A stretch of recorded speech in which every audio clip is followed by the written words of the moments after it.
Hi children, the next story. Two crooks.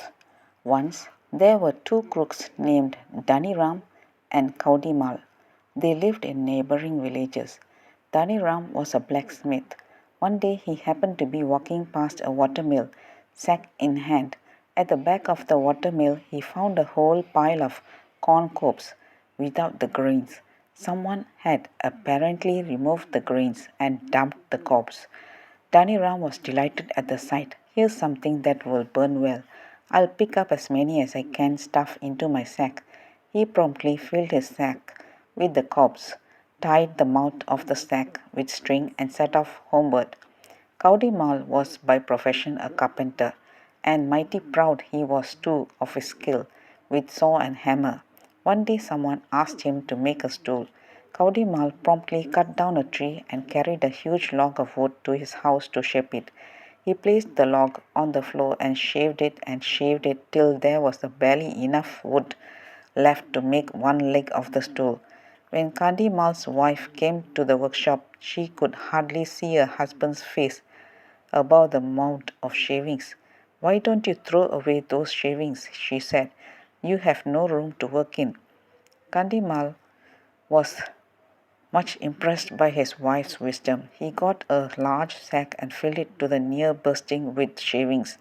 Then he tied the mouth of the bag and set off for the hills behind the village. The two men ran into one another on the road. Both stopped in their tracks. Both men looked with curiosity at the bag the other was carrying. But it was Kaudimal who spoke first. You there, he demanded. What have you got in the sack and where are you taking it? Now Dhaniram had no intention whatsoever of revealing the truth, so he pulled a face and replied casually, Oh, these are walnuts from my own trees. I got a good crop this year and I'm taking them to the Lavi fair to sell. You know, the one that is held at Rampur in winter? Not fancy that, cried Kaudimal. I was planning to do just that with these potatoes from my fields. I bet you never saw such potatoes, so round and smooth. And Dhaniram did some quick thinking. It would be nice to get all those potatoes. Why don't we exchange sacks? She suggested. You'll get walnuts and I'll get potatoes. We can both of us keep them for our own use, and then we won't have to trudge all the way to Rampur to attend the Lavi's fair. Kaudimal's mouth was already watering at the thought of home-grown walnuts. He agreed readily, and the sacks were exchanged. The two parted the best friends and set off in opposite directions. Dhaniram was singing at the top of his lungs. How clever of him to palm off some worthless cobs of corn in return for these field fresh, yummy potatoes. Now all he had to do was to go to town and sell the potatoes and he'll be rich. Next minute, Dhaniram thought, let me take one little peep at the potatoes. Kaudimal looks innocent enough, but everyone knows he's a crook. He opened the sack, peeped in and yelled out. Dumping the sack of shavings on the road, he raced back, looking frantically for Kaudimal, but all he found was his own sack of old cobs, abandoned by the roadside. Of Kaudimal there was not a trace. A few days later, the two men met again and flew at one another's throats. Dhaniram tried to yank out Kaudimal's hair while Kaudimal pulled hard at the other's jacket, ripping off the buttons, and all the while they called each other the choicest names. Finally both got tired and sat down by the roadside. Kaudimal drew a deep breath. Dhania, he said in the gentlest tone that he could muster. Dhania, you are like a brother to me. Let us not quarrel, let us be friends. Dhania was too tired to disagree. Yes, yes, he said. Let us be friends. Let us go find work together. And off they went to a farm. They met the owner of the farm, folded their hands politely and said, Namaste, Maharaj, do you need laborers? I do, replied the man. I need two, in fact, a handyman about the farm and a shepherd to look after my flock. The two of you look strong enough, so why don't you start right away? So Dhaniram became the handyman and Kaudimal became the shepherd. The following morning, Kaudimal got up early. He took a couple of rotis tied in a piece of cloth and led the flock out to graze.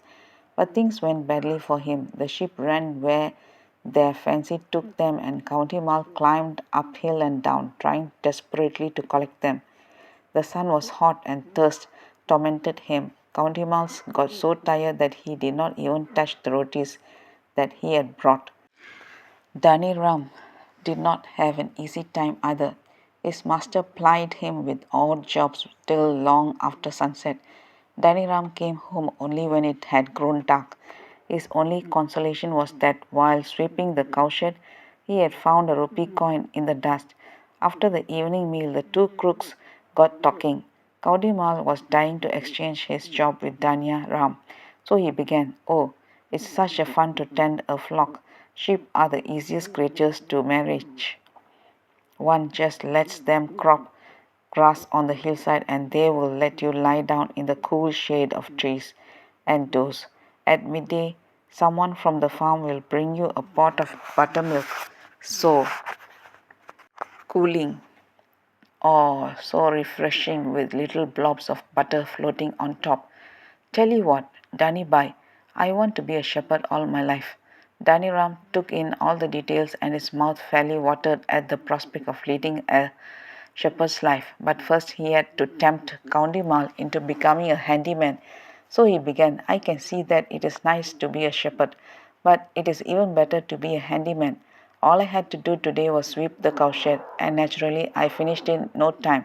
Since there was nothing else to do, I began to sing and dance. The master was so pleased with the way I danced that he gave me a silver rupee. See?"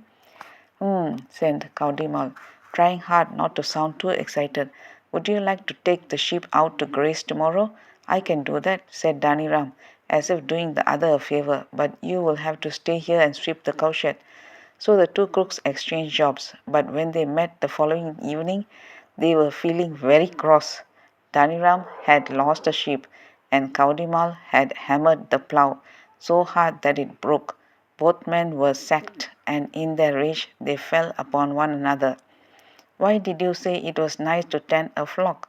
You knew perfectly well it's a misery," yelled Daniram. "And why did you tell me it was great to be a handyman? You knew well enough it's the worst possible way to earn a living." And with that, Kaudimal began to rain blows on Daniram. When their anger was spent, they sat side by side and tried to make up. "Let us cheat someone else instead of trying to cheat one another," suggested Daniram. "Let us rob a Seth of his treasure. These Seths are very rich. What do you say, you?" Kaudimal was all for it. They decided on a particular dark night for the venture and arrived on site, all set to do the job. The Seth and his family were heavy sleepers. The two crooks found it very easy to locate the strong box containing the treasure. "Here, give it to me," said Daniram. "You can carry it once we are safely away from this place." As soon as Kadimal loosened his hold on the box, Daniram snatched it away and made off with it. He ran out of the house, dived into a clump of trees that grew at the back, and disappeared. At first Kaudimal gave chase, but not for long. "No use trying to catch him," thought he. "The fellow is going home to bury the treasure.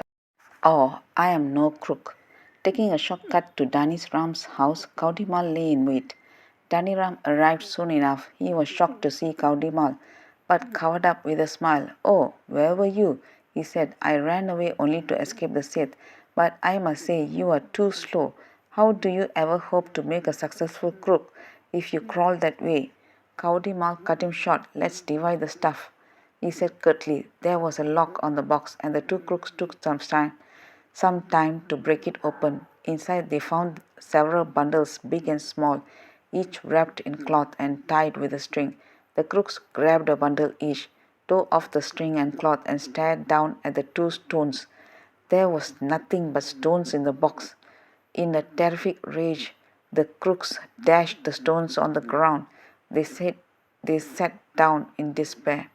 At length Daniram said, "The Seth was cleverer than us. Why don't we succeed in never becoming crooks?" Kaudimal was deep in thought. Finally he spoke. "It seems we can't be crooks. Shall we try to be honest men for a change? What say you?" Daniram agreed. wholeheartedly, and that is how two would-be crooks turned into two puka honest men. That's all, children. Let's see in the next story. Thank you. Bye bye.